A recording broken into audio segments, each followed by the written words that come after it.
বাংলাদেশের চট্টগ্রাম বন্দর ও নৌপথ ব্যবহার করতে চায় ভারতের মিজোরাম রাজ্য। পাশাপাশি রাঙ্গামাটির সাজেক ও মিজোরামের সিলচুরি এলাকায় বর্ডার হাট স্থাপনের আগ্রহ প্রকাশ করেছে রাজ্যটি। বাণিজ্যমন্ত্রী টিপু মুনশি 22 এপ্রিল থেকে সোমবার পর্যন্ত মিজোরাম রাজ্য সফর করেছেন। ডক্টর আর লালথ্যাং কালিয়ানা বলেছেন, চট্টগ্রাম বন্দর ও নৌপথ ব্যবহার করে বাংলাদেশ ও ভারতের পণ্য পরিবহন এবং বাণিজ্য বাড়ানোর সুযোগ রয়েছে।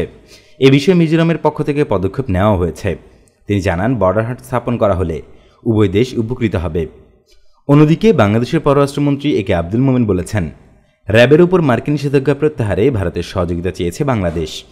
এর পাশাপাশি যুক্তরাষ্ট্রে বসবাসরত অনাবাসী ভারতীয়রাও মার্কিন সরকারকে এ বিষয়ে অনুরোধ জানিয়েছে।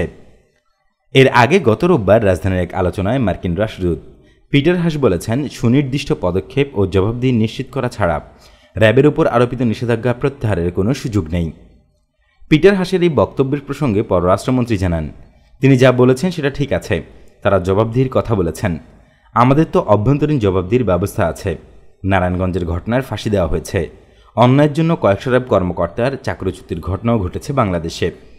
তাদের কাছে এইসব বিষয় ঠিকমতো পৌঁছায় না। আমাদের উল্টো দল যারা, তারা শুধু মৃত্যুর খবর তাদের কাছে পৌঁছিয়ে দেয়। কোন প্রেক্ষিতে হয়েছে সেটা আর বলেন না। এক প্রশ্নের জবাবে আব্দুল মোমেন জানান, যুক্তরাষ্ট্র আমাদের ব্যাখ্যায় এখনও হয়তো সন্তুষ্ট হতে পারেনি, আগামী দিনে হয়তো হবে।